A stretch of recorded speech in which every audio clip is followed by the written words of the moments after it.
Привет, друзья! Сегодня смотрим на одну из самых популярных специй в мире – ваниль. Наверняка среди вас есть такие, кто, может, никогда не пробовал там шафран или сумах. Вот я точно так же уверен, что большинство людей никогда не пробовали настоящую ваниль. Отчасти это, конечно, из-за повсеместной доступности искусственного ванилина. Скорее всего, это просто из-за ужасной дороговизны, потому что ваниль – это как бы вторая по стоимости специя после шафрона. Может, вам будет интересно узнать, но ваниль – это вообще-то один из видов орхидей. На удивление, кстати, да, но только растут они такими большими такими лианами длинными, и плоды у них до обработки похожи на зеленый горошек. После ее открытия, где-то в течение 300 лет, у Мексики была полная монополия на ваниль, так как естественным путем цветки ее опыляют только некоторые местные там мексиканские пчелы, они такие маленькие, у них жала даже нет, и птицы колибри. И где-то около 200 лет назад один 12-летний мальчик придумал, как вручную опылять ваниль, и после этого она уже распространилась на все остальные регионы, и сейчас практически 100% ванили опыляют вручную, то есть кто-то конкретно подошел к этому стручку, вручную опылил его и вырастил мне такое спасибо. Можно ее, кстати, выращивать дома. Я как-то одно время тоже думал дома ее вырастить, такую, знаете, лиану длинную с ванилью, классно было бы, да? Пока я не разобрался, что это орхидеи. И если вы когда-нибудь пробовали орхидеи выращивать, вы понимаете, во что вы ввязываетесь, можете попробовать дома вырастить ваниль, там технологии, все инструкции в интернете есть. От ростка до готового продукта его займет где-то около 4 лет.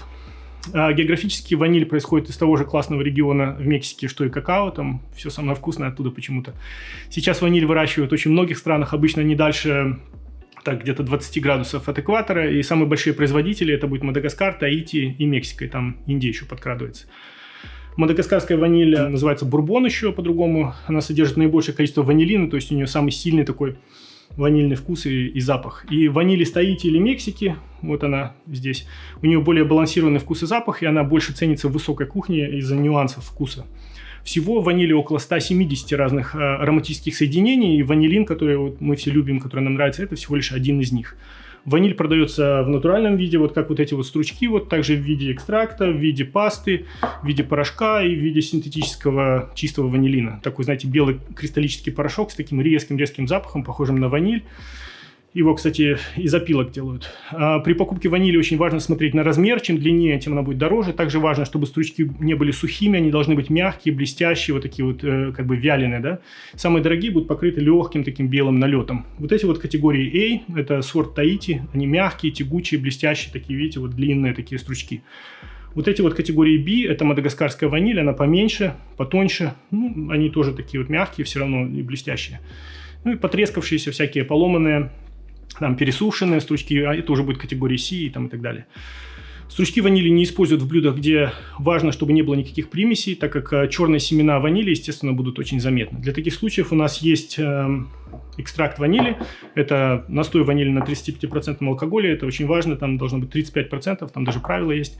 И при покупке старайтесь избегать экстрактов, где добавлены там всякие левые ингредиенты, там подсластители, цвет, иногда бывает загустители какие-нибудь. Если можете, покупайте настоящие экстракты, держитесь подальше от имитации экстрактов и тому подобной гадости, там вообще кошмар наливают просто туда. Ванильная паста. Ванильная паста это вот просто перемолотые стручки ванили, обычно с сахаром и загустителем. Очень, кстати, хороший вариант, если нет настоящей ванили, в пасте будут настоящие семена ванили, по вкусу она будет практически неотличима от настоящей ванили. Еще продается порошок ванили, он жутко дорогой, я ему его не рекомендую, он такого белого цвета, и получает его, высушивая вот этот вот экстракт ванили с помощью вот этого мальтодекстрина. Используют там, где очень важно, чтобы цвет блюда не менялся. Синтетический ванилин обычно в форме белого порошка кристаллического такого, я ему не рекомендую, наверняка вы с ним очень хорошо знакомы, он очень популярен, просто исключительно из-за его цены по сравнению с настоящей ванилью. Тут как бы важно помнить, что когда вы используете синтетический ванилин, то вы получаете только один из 170 ароматических соединений в ванили, и естественно, как бы это сразу видно на вкус и на запах. И у ванили один из самых сложных вкусовых профилей, в котором очень-очень сильно доминируют такие сладкие ноты. Да? И в еде ваниль, она будет усилять другие вкусы, особенно сладость. А по весу вкуса ваниль, у нее средний вес вкуса, она не будет давить на другие вкусы в вашем блюде. По объему у нее небольшой, вкус ванили не будет лезть как бы на первое место, как некоторые другие. Из-за глубины вот этого вкусового профиля ваниль, она просто великолепна. Добавляет и улучшает любые такие всякие сладкие вкусы. Стручки ванили используются целиком, и семена, и сам стручок. Обычно его вот так вот режут напополам, выскребают вот так вот семена и используют их. Стручки, кстати, тоже можно кинуть в еду, в них вкуса не меньше, но только не забудьте их потом достать. Использованные стручки ванили можно закрыть в банку с сахаром целиком, вот, например, как я сделал, видите, вот просто сухие у меня здесь стручки ванили. И через пару недель у вас будет просто великолепный такой вкусный такой ванильный сахар. Если в вашем рецепте надо ванильный экстракт, можно его заменить стручком ванили в сочетании 1 чайная ложка экстракта, это где-то около 4 сантиметров стручка. И наоборот, 1 стручок ванили, это около столовой ложки экстракта. Ванильная паста используется точно так же, как и экстракт. Хранить ваниль надо в плотно закрытой посуде, чтобы она не высохла где-нибудь в шкафу, в темном месте где-нибудь. Не кладите ваниль в холодильник, так как по ней плесень пойдет. Если вы ее храните долго, то где-то раз в месяц ваниль надо проветривать. Доставать ее из посуды минут на 10. И в идеале можно ее хранить около 2 лет где-то. Ну, естественно, свежая будет лучше. Запах ванили, если вы ее закроете в банку куда-нибудь, она там десятками лет сохранится. Если ваша ваниль засохла, перед употреблением ее можно подержать пару часов или в теплом молоке, или в воде, и оно будет классно. И если на поверхности вашей ванили появился белый налет такой, это очень хорошо, это просто чистые кристаллы ванилина, которые естественным путем из нее выходят. И если у вашей ванили есть запах плесени, то, значит, к сожалению, в ней завелась плесень, и ее придется выкинуть.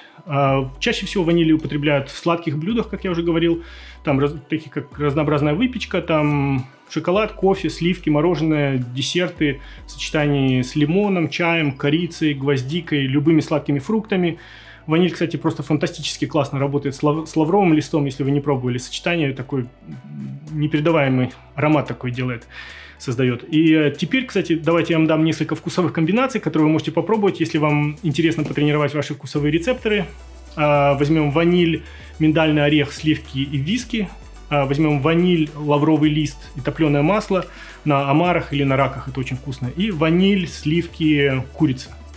Ваниль, кстати, гораздо реже используется в несладких блюдах. Вот, например, давайте я вам покажу один очень интересный, быстрый рецепт картофельного пюре, который вы наверняка никогда не пробовали.